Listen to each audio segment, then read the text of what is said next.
Sometimes babies are born and you see that the legs are a little bit turned out or a little bit turned in. Is that a big problem or a little problem?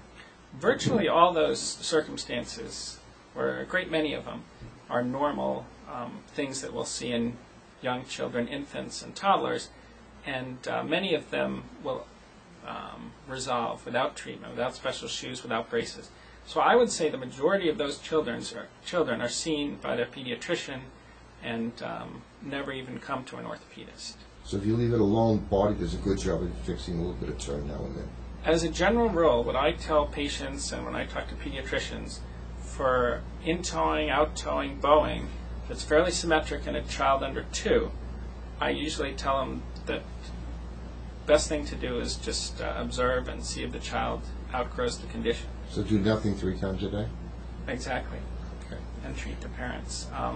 The kids that do make it to see me, that have a essentially normal exam with the in-towing, the tibial torsion, the bowing of the lower extremities, I normally reassure the parents and then tell them if at age 2 there's still a concern to come back and see me. When the kid starts walking, is it important to wear a certain type of shoes or it's not that important? There's lots of theories, and so I usually refer people to their grandparents. But from a medical or an orthopedic standpoint, I'm not aware of any good evidence that suggests that there's an advantage or disadvantage to any particular type of shoes. So these straight lash shoes really have no advantage. Soft, flexible sole shoes are probably just as good as anything.